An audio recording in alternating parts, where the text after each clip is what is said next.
देखिए सर, जो टॉपिक हमारा चल रहा है इलेक्ट्रोलिसिस का। अब इलेक्ट्रोलिसिस में एक मतलब रफली कुछ ऐसा होगा।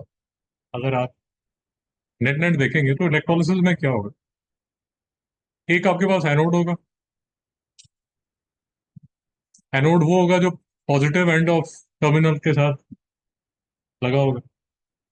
एक आपके पास कैथोड होगा, ये नेगेटिव के साथ लगा होगा। याद है? ठीक। यहाँ से थोड़ी सी कंफ्यूजन चालू होगी जो कुछ बच्चों को तंग करती है। मैं ट्राई करूंगा कि आपको ना तंग करें, थोड़ा एक्सप्लेन करने की कोशिश करूंगा। बट यहाँ पर आगे ना एक थोड़ी सी कंफ्यूजन बच्चों को शुरू हो जाती है। कंफ्यूजन देखिए।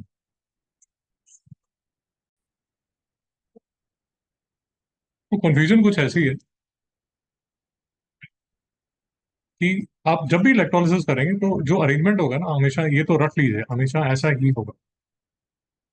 अरेंजमेंट हमेशा ऐसा ही होगा।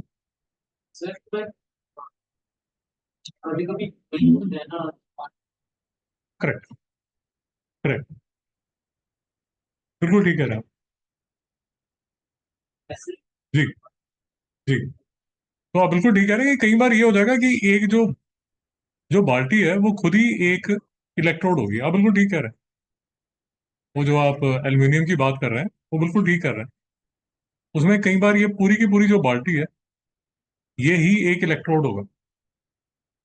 तो अगर मैं इसको लेट अस अज्यूम ऐसा कुछ अरेंजमेंट बना देता हूँ। मैं थोड़ा इसको एक्सपेंड करके बता रहा हूँ। तो जो बाल्टी है वो पूरी की पूरी जो बाल्टी है वो खुद ही एक इलेक्ट्रोड बन चुकी है।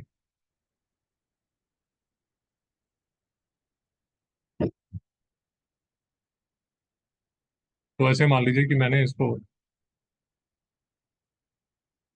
पॉजिटिव एंड से ज्वाइन कर दिया और इसको जो है नेगेटिव एंड से ज्वाइन कर दिया। तो आप बिल्कुल ठीक है कि इस केस में ये पूरा का पूरा जो बोल है ये खुद ही एनोड बना हुआ है। और ये जो है ये कैथोड है। सर तो इसमें रिएक्शन सेम होगा। हाँ, रिएक्शन सेम हो गया। मैं आपको तभी बताने वही मैं आपको बताने की कोशिश कर रहा हूँ कि जो लॉजिक है वो लॉजिक इसी से फॉलो हो। रिएक्शन वगैरह सब सेम ही रहने वाला। वो आपने कुछ उसका अरेंजमेंट किया और उसको चेंज कर दिया, बट रिएक्शन जो है वो सेम ही रहने वाला।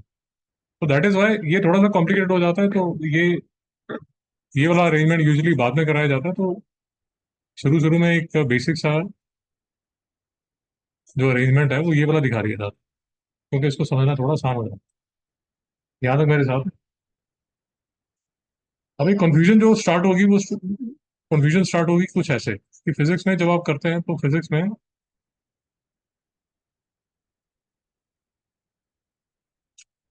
ये स्विच है आपका, ये पॉजिटिव एंड है, ये नेगेटिव एंड है, ये रेजिस्टेंस है।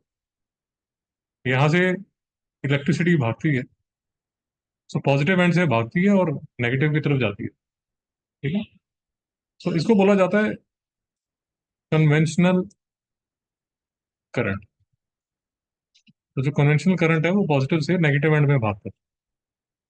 बट जो एक्चुअल करंट है जो कि फ्लो ऑफ इलेक्ट्रॉन्स है वो नेगेटिव से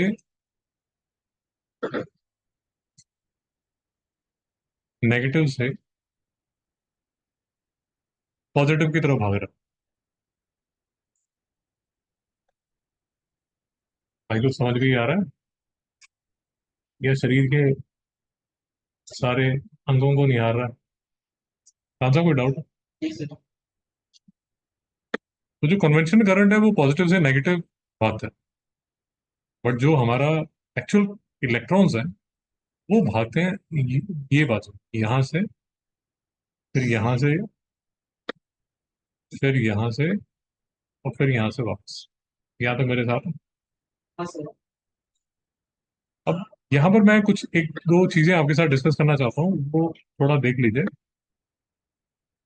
अगर आप ये फिगर को समझ लेंगे तो आपका पूरा इलेक्ट्रोलिसिस एकदम इजी हो जाएगा। तो पहली बात तो यही जो मैं आपको कह रहा हूँ कि जो इलेक्ट्रॉन्स हैं वो ऐसे यहाँ से नीचे जा रहे हैं। डाउट है? यहाँ से इलेक्ट्रॉन्स नीचे जा रहे हैं। अब यहाँ जो हमारा सॉल्यूशन है, उसमें यहाँ पर कुछ आयंस होने चाहिए। मैं आपको जनरल बता रहा हूँ, ये लॉजिक हमेशा किसी भी तरह की इलेक्ट्रोलिसिस करेंगे उसमें ये ट्रू होगा। जो भी यहाँ पर आयंस है, उनको ये वाले जो इलेक्ट्रॉन्स है वो एक्सेप्ट करने पड़ेंगे। नहीं समझ में? सो लेट अस अज्यूम यहाँ पर सोडियम खड़ा हुआ है, यहाँ ये नीचे सोडियम खड़ा हुआ है। तो ये एक इलेक्ट्रॉन एक्सेप्ट करके Na बन जाएगा। नहीं समझ में आया? हाँ सर।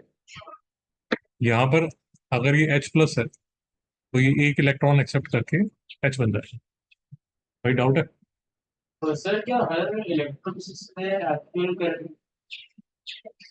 हमेशा इलेक्ट्रोलिसिस में आपने फ्लो ऑफ इलेक्ट्रॉन्स को फॉलो करना है। ठीक है। फ्लो ऑफ इलेक्ट्रॉन्स को ही फॉलो करना है, वही लॉजिक फॉलो करेंगे तो किसी भी तरह का इलेक्ट्रोलिसिस करेंगे तो आपको कोई परेशानी नहीं आएगी। मेरे साथ है यहाँ पे? फिर तो एक्टिव करंट ही होगा। फिर से समझ लीजिए।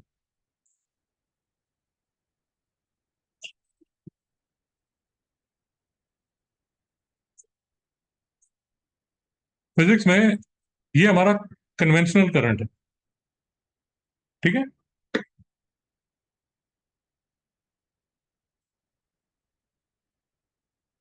और ये जो है,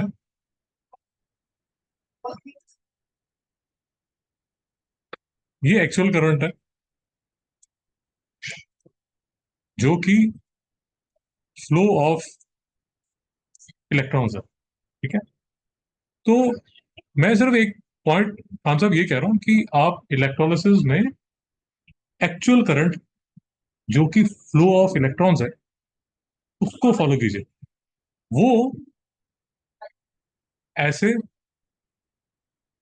ऐसे, ऐसे और ऐसे चलेगा। यहाँ तो कोई डाउट है? भाई ये थर्ड ठीक है। ये हाथ नीचे रखते भाई, सारा दिन ना वो शरीर पे मतलब कराएगा, उसको भी नीचे रख दे, दोनों हाथों को। स्क्रीन को देख। अब दोबारा हाथ ऊपर करेगा, हैंकी से बांधूंगा तेरा। समझ आ गया? हैंकी से बांधूंगा सीरियसली। स्क्रीन की तरफ देख। ध्यान दे, ठीक है? अब ये धीरे धीरे आपको हेल्प करेगा बहुत ज्यादा। आपने किसी भी तरह का इलेक्ट्रोलिसिस करना है तो ये जो लॉजिक है ये आपको काफी हेल्प है। तो यहाँ पर,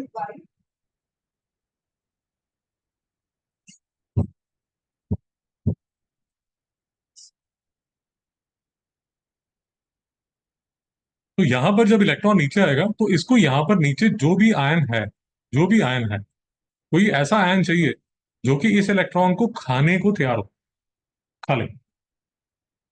और वो चाहिए, आयन चाहिए जो जल्दी इसको खाने को तैयार हो। नहीं समझ में आया? तो जब खाएगा, तो लास्ट टाइम हमने किया था ऑयल रिग, तो reduction is gain of electrons. तो यहां पर जो भी आयन होगा वो इलेक्ट्रॉन को गेन करेगा। तो ये जो एंड है, एनोड, कैथोड, तो कैथोड पे हमेशा क्या होगी? रिडक्शन। मिस्टर खान, कोई डाउट है? तो कैथोड की साइड पे हमेशा एक खाने वाला आदमी चाहिए जो इलेक्ट्रॉन खाने को तैयार हो। और जब वो इलेक्ट्रॉन को खाएगा, गेन ऑफ इलेक्ट्रॉन्स करेगा, so that would be reduction. तो याद रखिए कि किसी भी तरह की इलेक्ट्रोलिसिस आप कर रहे हैं, क्योंकि दो तीन तरह की इलेक्ट्रोलिसिस हम करने वाले हैं, किसी भी तरह की इलेक्ट्रोलिसिस कर रहे हैं तो कैथोड में हमेशा इलेक्ट्रॉन खाई जाएंगे और कैथोड पे हमेशा रिडक्शन होगी। अब ये एज एमसीक्यू भी पूछ लिया जाता है कि कैथोड पे क्या होगा। नहीं समझ में आया? मेरे साथ है? जब आप एनोड साइड पे आएंगे, जब आप एनोड साइड पे आएंगे तो इलेक्ट्रॉन फ्लो ऐसा होना चाहिए। तो यहां पर हमें जो भी आयन है वो ऐसा आयन होगा जो कि इलेक्ट्रॉन को देने को तैयार बैठा हो, मतलब वो इलेक्ट्रॉन छोड़ना चाहता है। नहीं समझ में आप? भैया आप आर्मी में, है ना, और बॉर्डर पे। ठीक है। अब आर्मी में भी दो पोजीशंस है। एक तो मिलिट्री पोजीशन है, और एक डॉक्टर है। खान साहब नहीं समझ में आया? यार जो मिलिट्री वाला है, he has to take life. नहीं समझ में आया? उसके सामने एनिमी की उसको जान निकालनी है, उसको लेनी है। और जो डॉक्टर है, उसको जान देनी है। उसके सामने जो भी आएगा, उसको बचाने है। उल्टा नहीं कर सकते आप। नहीं समझना। तो डॉक्टर अगर है, चाहे आपने एनिमी को भी पकड़ लिया, एनिमी की तरफ से कोई पेशेंट है, आपने आपको उसको भी ट्रीट करना पड़ेगा, बिकॉज एज अ डॉक्टर वही आपका काम है। नहीं समझना। इसका काम टू गिव लाइफ है। अब ये रोल रिवर्सल नहीं हो सकता। मिलिट्री वाला जान दे रहा है और डॉक्टर जान ले रहा है, वो गलत हो जाएगा। समझ आ रहा है ना? तो यहाँ तो जो डॉक्टर है यार, आपके पास चाहे एनिमी का भी पेशेंट आता है, you have to take care of that, because doctor का ड्यूटी वही है। जो मिलिट्री वाला है यार, उसको तो ट्रेन ही ऐसा किया है कि भैया तुमने जान लेनी है। बात समझ आ? उसी तरह यहाँ पर जो आयंस आएंगे, और वो वाले आयंस लिए, वो वाले आयंस को प्रेफरेंस दी जाएगी जो कि फटाफट इलेक्ट्रॉन्स देने को तैयार है। तो हो सकता है यहाँ दो तरह के आयंस हों, एक्स और वाई दो तरह के आयंस हों, बट जो जल्दी इलेक्ट्रॉन देने को तैयार है, उसको प्रेफरेंस मिलेगी। नहीं समझना sir? So for example, Cl negative है। सर जल्दी इलेक्ट्रॉन देने मतलब मोर रिएक्टिव है। जी। ठीक है। हाँ। सो मतलब कहने का मतलब ये, आपने अच्छा क्वेश्चन पूछ दिया। सो एक्स और वाई है। अब एक्स और वाई दोनों से पूछा गया कि भैया तुम कौन इलेक्ट्रॉन देने को ज्यादा उत्सुक है, ज्यादा ईगर है। तो एक्स कहता है यार मैं तो चाहता ही हूं कि मेरे से इलेक्ट्रॉन निकलना है, तो एक्स को प्रेफरेंस दी जाएगी, वाई को प्रेफरेंस नहीं मिलेगी। ये बात समझ आ रही है? एक्स कहता है यार मुझे तो चाहिए नहीं electron, you can take my electrons any time you want. तो X would be given preference कि आप ठीक है, आप आइए और इलेक्ट्रॉन दे दीजिए। तो यहां पर जो भी आयन है, वो इलेक्ट्रॉन देने को तैयार है, और बहुत उत्सुक है, उत्सुक है, उत्सुक मतलब ईगर है, eager to give electrons.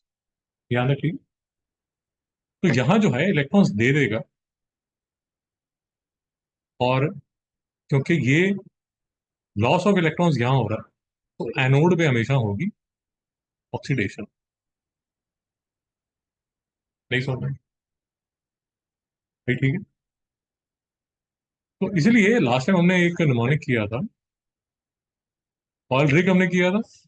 Oxidation is of electrons, reduction is of electron. और फिर हमने किया था रेड कैट एनॉक्स। सो ऑक्सीडेशन जो है वो कहाँ होगी? एनोड पे। और रिडक्शन कहाँ होगी?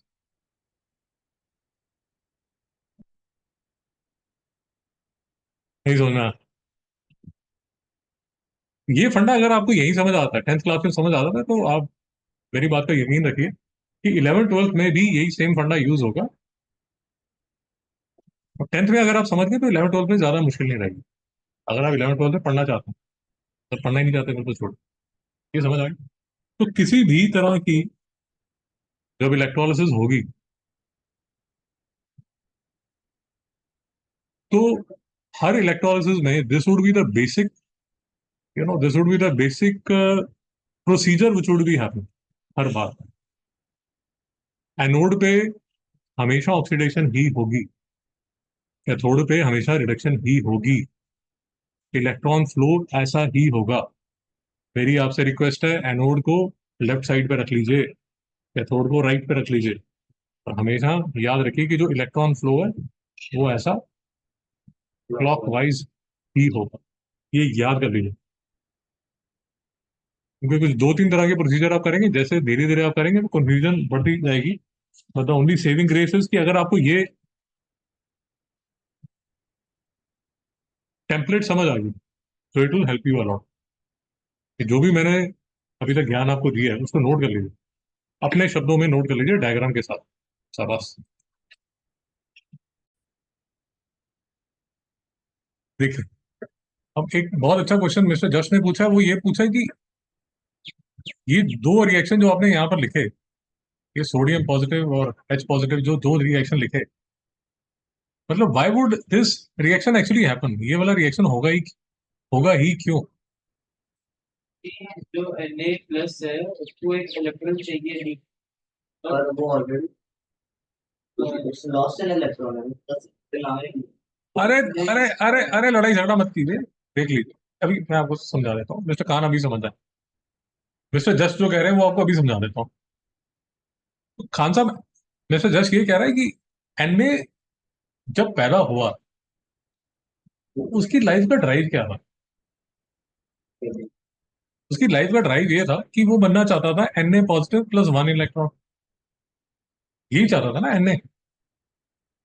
हम जब बोलते हैं कि सोडियम बड़ा रिएक्टिव है, वो यूट्यूब पे हम वीडियो देखते हैं कि वो बच्चे सोडियम निकालते हैं और लेक में फेंक देते हैं और आग लग जाती है, तो वो सब किस लिए हो रहा है? बिकॉज सोडियम की जो हंगर है वो एनए पॉजिटिव बनने की hunger. Do we agree? So mister just का ये क्वेश्चन है कि अगर एनए चाहता ये है, तो ये रिएक्शन होगा ही क्यों? आपको इनका क्वेश्चन समझ आया? ठीक है यहाँ तक? तो उनका क्वेश्चन ये है, and that is what my next topic is, कि अगर आपको ऐसी एक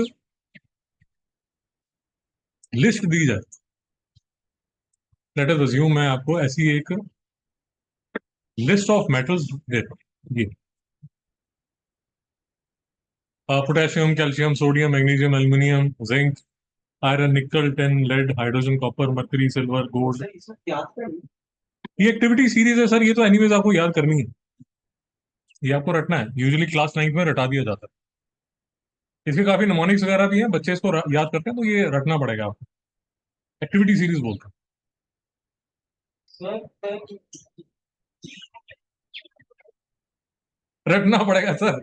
निमोनिक है, निमोनिक है वो, मिस्टर जज आपको निमोनिक बता देंगे, तो वो निमोनिक से भी आप उसको कर सकते हैं। अगर आप नहीं रट पीरियोडिक टेबल के ऑर्डर है क्या? नहीं नहीं नहीं नहीं है, नहीं, तो रटना पड़ता है और इजी है, कोई इतनी प्रॉब्लम नहीं है। मार्केट में आपको निमोनिक बहुत मिल जाएंगे, जज के पास होगा कोई ना कोई निमोनिक, वो आपके साथ शेयर कर दें। क्या तक समझ आ गया? अब मेरा क्वेश्चन ये है कि अगर ये एक्टिविटी सीरीज मैं आपको देता हूँ और ये लिस्ट ऑफ एलिमेंट्स मैं आपको देता हूँ, और लेट अस अज्यूम कि मैं इन मेटल्स के कटायंस आपको देता हूँ। Mister Khan, my question is कि अगर लेट अस अज्यूम मैं आपको ऐसा एक प्रॉब्लम देता हूँ, ऐसी एक प्रॉब्लम देता हूँ कि खान साहब, मेरे पास एन ए पॉजिटिव है, Fe2 पॉजिटिव है और Cu2 पॉजिटिव है। इनमें से दो इलेक्ट्रॉन खाने के लिए ईगर कौन होगा? हु इज मोर ईगर, या लेट अस से who is the most eager person among these three, जो सबसे ज्यादा इलेक्ट्रॉन खाने को। सर Fe2 अब आपका क्वेश्चन आया जस्ट, कौन खाना चाहता है, मतलब कौन इलेक्ट्रॉन लेना चाहता है? जो एन ए पॉजिटिव है, वो आप ही ने तो बोला कि एन ए तो छोड़ने को तैयार है, तो एन ए पॉजिटिव को अगर आप इलेक्ट्रॉन दोगे भी, तो वो क्यों खाना पसंद करेगा? So the point that I am trying to make is कि ये जो सीरीज है, इसमें नीचे वाले जो लोग हैं वो इलेक्ट्रॉन खाने के लिए उतने ही ईगर हैं, जो ऊपर वाले हैं जैसे जो सोडियम है वो नहीं खाना चाहता। तो Cu2 पॉजिटिव है, वो खा लेगा, थोड़ा और मतलब इट इज ईगर, वो उसको अगर आप दो इलेक्ट्रॉन दोगे तो वो खा लेगा। मतलब if there is a, let us से कि इन तीनों को आपने इलेक्ट्रॉन देने देने के लिए पूछा, जैसे आप तीनों से मैं पूछता हूँ कि भाई मिठाई खाओगे आप, so who is the most eager guy, कि जो बोलता है हाँ हाँ मैं मिठाई खाने को तैयार हूँ। There might be someone who says कि नहीं, मुझे नहीं, मिठाई अच्छी नहीं लगती। तो sodium is the guy who says कि मुझे मिठाई, आई डोंट लाइक शुगर। नहीं समझ? तो ये जो एक्टिविटी सीरीज है, इसको देख के हमें ये समझ आता है कि let us assume, I will take another example. तो लेट अस अज्यूम कुछ ऐसी सिचुएशन है कि there is a race between Na positive and H positive. इन दोनों में who is the more eager guy to eat electrons? खाने को कौन तैयार है? H पॉजिटिव ज्यादा तैयार है खाने को। तो जैसे जैसे आप नीचे जाएंगे, the cations are more eager to accept electrons. जो मैं बार बार कह रहा हूं, खाने को तैयार। कौन सा कोई डाउट? सो आपके पास अगर इन मतलब दो, या इसको बोल दिया जाता है कंपीटिंग इलेक्ट्रॉन्स, मतलब कंपीटिंग, अगर कंपटीशन है, who is more eager to eat, नहीं समझा? और the inverse is, the inverse question which can be asked is, the inverse question which can be asked कि अगर आपके पास, लेट अस अज्यूम एन है, एन सोडियम है और आयरन है, लेट अस अज्यूम अब ये मेटल है, who is more eager to give electrons? Of course N है, वो तो ऑब्वियस ही है, नहीं समझ? मतलब रिलेटिव जो बिहेवियर है वो उल्टा है। एन इलेक्ट्रॉन देने को तैयार है, इस वजह से Na पॉजिटिव इलेक्ट्रॉन खाने को तैयार नहीं है। बात समझ आ रहा है? तो between Na and Fe, Na is more eager to give, Fe is not very eager to give, but Fe2 positive is more eager to take rather than Na positive. Na positive नहीं लेना चाहता, अगर भाड़ में जाओ यार तुम electron, मैं तो इतनी मुश्किल से इलेक्ट्रॉन दे के आ रहा हूँ, मैं क्यों दोबारा से Na में? सर तो इतना बड़ा नंबर होगा उनका तो मतलब कौन सा? मैं आपको ये कह रहा हूँ, देखिए मैं बड़ी सिंपल सी चीज बता रहा हूँ, आपको नंबर देखना नहीं है, आपको धीरे धीरे ये जो लिस्ट है इसको रखना है, ये जो लिस्ट है इसको रखना है। आपकी बुक में कहाँ ये लिस्ट है? इसको एक्टिविटी सीरीज भी बोल देते हैं, हर कोई रटता है, नाइन्थ में यूजुअली बच्चे रट के आते हैं। मैं आपकी बुक में दिखा दूंगा, आपको धीरे धीरे रटना होगा, शायद आपकी बुक में नंबरिंग भी दिया होगा। अब मैं आपको सिर्फ ये कह रहा हूँ कि अगर एक बार आपने ये लिस्ट रट ली, तो आपको इस लिस्ट में ये समझना पड़ेगा कि ये वाला जो भाई है, ये इलेक्ट्रॉन देने को तैयार है, very eager to give electrons, but not very eager to take electrons. उसी तरह ये वाला जो है, इसका बिहेवियर उल्टा, वाइस वर्सा। याद है मेरे साथ? मतलब सबसे नीचे वाला बंदा will take electron more. Yes. अगर कंपटीशन होगा, अगर कंपीटिंग आयंस होंगे, तो जो बिहेवियर है वो ये एक्टिविटी सीरीज डिसाइड करेगी। That is the point that I am trying to make. क्योंकि आपके पास ऐसी सिचुएशन होगी, वो डिस्कस करेंगे, आपके पास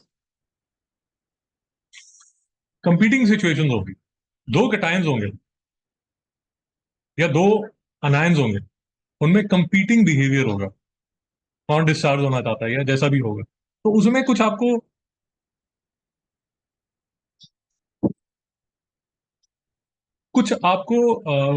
गाइड चाहिए, कोई गाइडिंग प्रिंसिपल चाहिए कि जो बिहेवियर है वो कौन डिसाइड करेगा। मेरी बात समझ आई? तो एक प्रिंसिपल हमने सीख लिया, जो कि एक्टिविटी सीरीज से आता है। यहां तक मेरे साथ है? तो मैंने आपको अभी जो प्रिंसिपल बताया वो ये बताया कि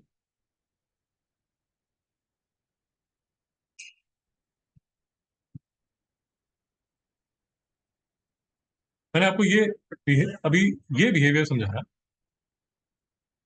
कि यहां पर हमने ये देखा कि अगर मेरे पास Cu2 पॉजिटिव और H पॉजिटिव होगा, मतलब यहां और सीयू का सीयू इसके नीचे। तो खाने को ज्यादा तैयार कौन हो गए? खाने को ज्यादा तैयार Cu2 positive. Cu2 positive would be more eager to take electrons and become Cu rather than। अगर ऐसा हो गया Cu प्लस और H2 प्लस, तो कभी भी सेम ही होगा, H2 देगा। हाँ, मैं धीरे धीरे आपको डिटेल में बताता हूँ। मैं आपको ये बता रहा हूँ कि ये जो दो रिएक्शन है, ये दो रिएक्शन, इसमें जो फर्स्ट रिएक्शन है उसकी होने की पॉसिबिलिटी बहुत ज्यादा है, क्योंकि उसकी Cu2 पॉजिटिव की ईगरनेस बहुत ज्यादा है। वो कंपीट करेगा इसके साथ, H प्लस के साथ। इसकी जो Cu2 positive, it is far more desperate. पर सर फिर कैथोड पे डायरेक्टली नॉन मेटल के एटम्स की डालते हैं, फिर दे विल एक्सेप्ट। वो बात ही हो रही है, बेसिक तो देख लीजिए, फिर एडवांस में भी चले जाए। बट मैं आपको सिर्फ एक बेसिक प्रिंसिपल पिछले 10-15 मिनट से बताने की कोशिश करूँ कि जब कंपीटिंग होगा, भैया सर छोड़ दे उसको यार, हाथ नीचे रख। तो कंपीटिंग आयंस के बिहेवियर में what will guide us? So this is one of the first principle which will guide us कि यार इससे पता चलता है आपको। जी, जी, there are 3-4 other principles also, but this is the first principle that we have decided कि यार इसको देख के एक्टिविटी सीरीज को विल मेक अ डिसीजन कि यार हाँ, इसका जो ज्यादा मन। यहाँ तक बात समझ आई? तो अब आइए सेकंड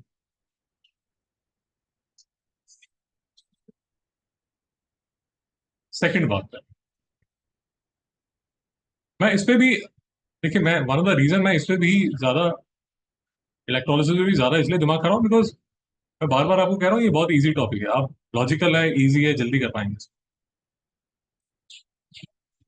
जैसे आपके वो जो 3-4 चैप्टर हैं आईसीएससी वालों के, HCl, nitric acid, sulphuric acid, ammonia, भाई देख के परेशान हो जाएगा, कर नहीं पाएगा, दुखी हो जाएगा, वो इतने गंदे चैप्टर है। This is one of the easy topics. और इंसिडेंटली ये जो टॉपिक है ये मेटलर्जी के साथ जो आपका नेक्स्ट है चैप्टर, उसके साथ बहुत काफी कॉमन चीज है, तो जल्दी हो जाता है और लॉजिकल है, मुश्किल नहीं आता। मतलब यहाँ तो कोई डाउट। अब उसी तरह एक सेकंड प्रिंसिपल हमें जो गाइड करेगा, वो ये गाइड करेगा।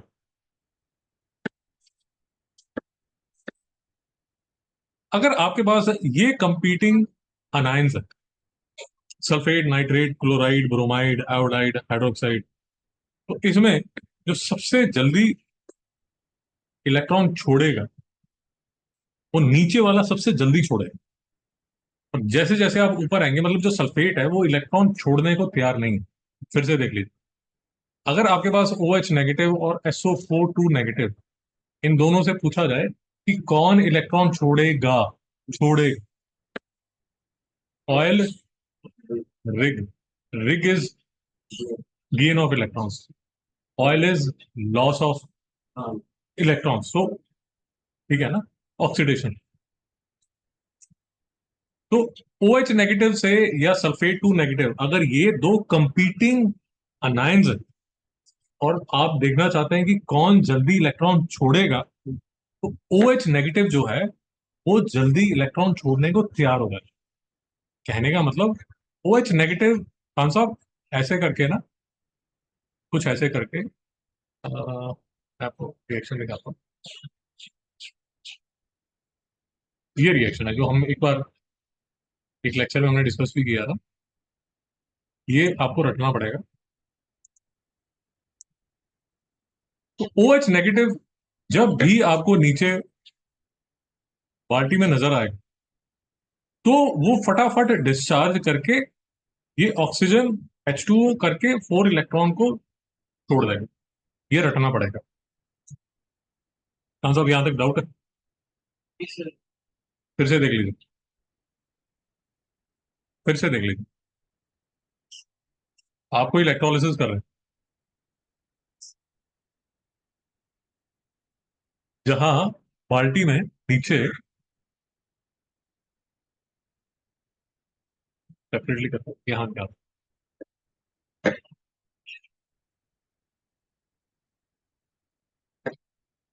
पीछे SO4 2 नेगेटिव है और OH नेगेटिव है। ठीक है, ये कहाँ जाएंगे?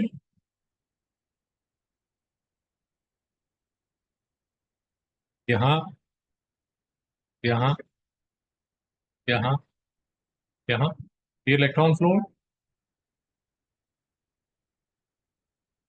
मेरे साथ है यहाँ पे।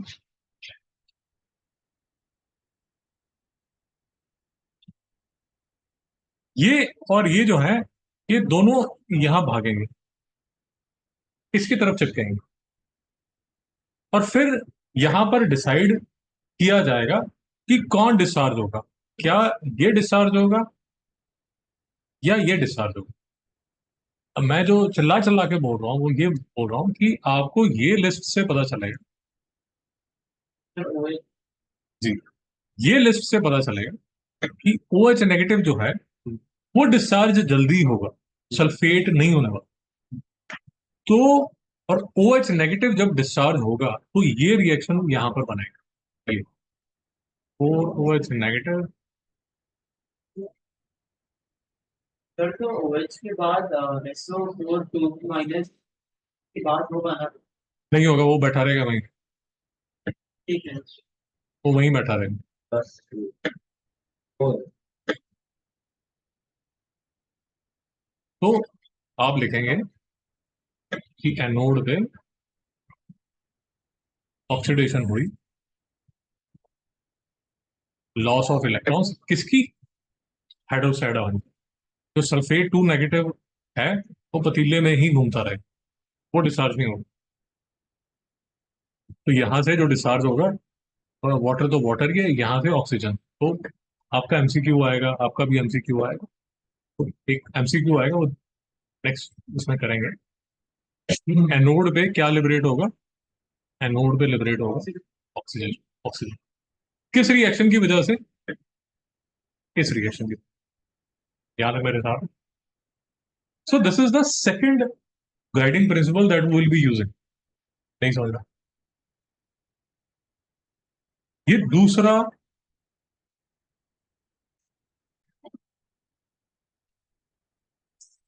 तो अभी हमने जो डिसाइड किया, मैं आपको बता दें कुछ गाइडिंग प्रिंसिपल्स हमारे पास रहेंगे। अभी जो हमने डिसाइड अभी जो हमने डिसाइड किया वो ये किया कि relative position in electrochemical series की, मतलब कटायंस की।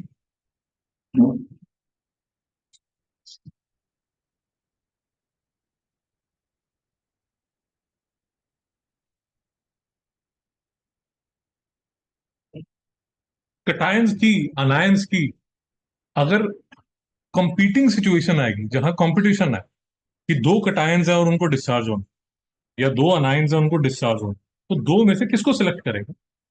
वो अभी हमने डिसाइड किया। तो डिस्चार्ज का मतलब जब मैं डिस्चार्ज बोल रहा हूँ, मैं बेसिकली ऐसे बोल रहा हूँ ये कि OH नेगेटिव ने क्या किया, इलेक्ट्रॉन देके डिस्चार्ज होता है, मैं ये बोल रहा हूँ इस सेंस में बोल। जैसे लेट अस अज्यूम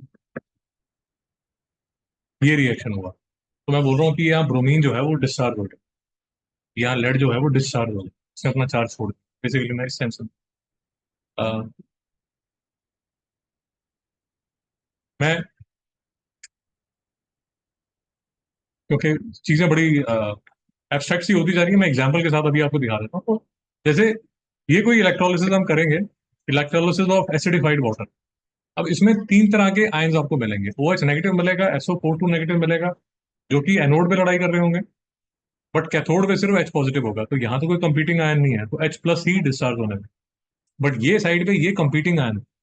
इनमें से ऑप्शन पर पीएच में से उल्टी करेगा। तो OH नेगेटिव जो है, between OH negative and sulphate 2 negative OH discharge. Discharge होता है। ध्यान से समझा। उसी तरह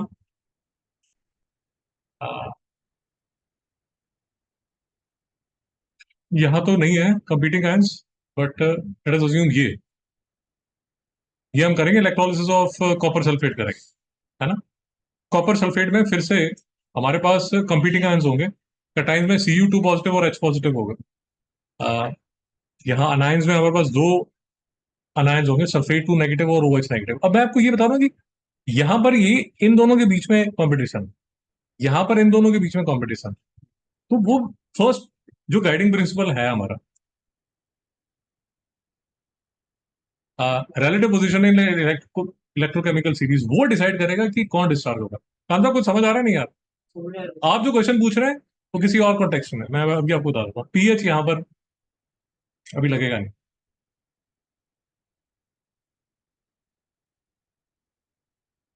सिमिलरली हम इलेक्ट्रोप्लेटिंग करने वाले, इलेक्ट्रोप्लेटिंग में भी जैसे अगर आप यहाँ देखेंगे तो दो कंपीटिंग कैटायंस है, दो कंपीटिंग अनायंस है, तो कौन होने वाला है? कौन डिसाइड करे? बट उसमें भी अभी हमने फर्स्ट प्रिंसिपल की है, उसके बाद दो प्रिंसिपल और, अब वो डिसाइड कर लेते हैं, है ना। तो सेकंड जो प्रिंसिपल है खान साहब, वो ये प्रिंसिपल है कि आयंस की कंसंट्रेशन किसकी ज्यादा। आपका जो फर्स्ट गाइडिंग प्रिंसिपल है वो तो ये है कि ठीक है सर, जिसकी भूख ज्यादा है, जिसकी हंगर ज्यादा है, उसको आप डिस्चार्ज कर दीजिए। बट सेकंड गाइडिंग प्रिंसिपल होगा कि किसकी कंसंट्रेशन ज्यादा। कई बार आपके सामने वो आदमी होगा जिसकी ईगर ज्यादा, जो ईगर ज्यादा है, but then there would be a competing ion जिसकी कंसंट्रेशन ज्यादा है, तो वहां जो फर्स्ट प्रिंसिपल है वो नलीफाई हो जाएगा। करेंगे, एग्जाम्पल के साथ करेंगे, चिंता मत कीजिए। सो रादर देन, देखिए मेरी अप्रोच ये है कि यूजली टीचर्स क्या करते हैं, यूजली जो इलेक्ट्रोलिसिस के जो डिफरेंट केसेस हैं उनमें, rather than jumping to that, मैं आपको पहले गाइडिंग प्रिंसिपल्स बता रहा हूँ। ये करेंगे, चिंता मत कीजिए, पर उससे पहले जो गाइडिंग प्रिंसिपल्स हैं वो सुन लीजिए। जब हम एग्जाम्पल के साथ कल करेंगे तो आपको और अच्छी तरह समझ आएगा, बट अभी सुन लीजिए कि सेकंड जो प्रिंसिपल है वो ये है कि किस आयन की कंसंट्रेशन ज्यादा। और थर्ड जो प्रिंसिपल है वो ये है nature of electrodes. Nature of electrodes का मतलब ये होगा, जैसे जस्ट ये वाले इलेक्ट्रोड्स अगर आप लेंगे, आयरन, ग्रेफाइट, प्लेटिनम, ये जो है ये इनर्ट इलेक्ट्रोड्स हैं, ये रिएक्शन के अंदर पार्टिसिपेट नहीं करते। बट अगर आपने ये वाले इलेक्ट्रोड्स ले लिए, कॉपर, निकल या सिल्वर के, ये खुद इलेक्ट्रोलिसिस में पार्टिसिपेट करना शुरू कर देते हैं। नहीं समझ में आया? तो पहले जो दो गाइडिंग प्रिंसिपल्स हमने किए थे वो नलीफाई हो गए। अगर इलेक्ट्रोड एक्टिव है तो पहले दो जो प्रिंसिपल्स हैं उनको वो नलीफाई करते हैं। नहीं समझ में आया? तो आज का जो लेक्चर था वो अगर आपको 50% भी समझ आया तो भी चलेगा। कल के लेक्चर में एक एक करके आपको जो भी ये एग्जांपल है, first, second, third, fourth, fifth, sixth, seventh, eight, और ये आपका एक्सट्रैक्शन ऑफ एल्यूमिनियम 9, ये आपको कल करा दिया जाएगा। जो कल आपको कराएंगे उसमें ये जो तीन गाइडिंग प्रिंसिपल हैं, ये डिसाइड करेंगे कि कौन सा कटायन या कौन सा आयन जो है वो डिस्चार्ज होने वाला सर इलेक्ट्रो पीटी क्या होता है? है। Platinum, platinum. प्लैटिन। तो हमें ये भी एक क्वेश्चन जो पूछा जाएगा, ये सारे एक एक चीज जो आपसे अभी आपके सामने डिस्कस हो रही है वो एक एक क्वेश्चन है। तो इनर्ट इलेक्ट्रोड्स, अगर आयरन, ग्रेफाइट, प्लेटिनम है तो वो इनर्ट है। अगर कॉपर, निकल, सिल्वर का है तो वो एक्टिव है, वो पार्टिसिपेट करता है। बट कुछ केसेस में, एक्सट्रीम केसेस में, ये जो ग्रेफाइट है ये भी पार्टिसिपेट कर लेता है। वो भी कोई केस देखेंगे, एक केस वो भी है। कल के लेक्चर में ये बाकी के जो, अब इसके बाद की जो स्टोरी है इसमें ये 8-9 टाइप्स ऑफ इलेक्ट्रोलिसिस है वो डिस्कस की है। ठीक, बाकी कल 5:30 बजे आ जाओ।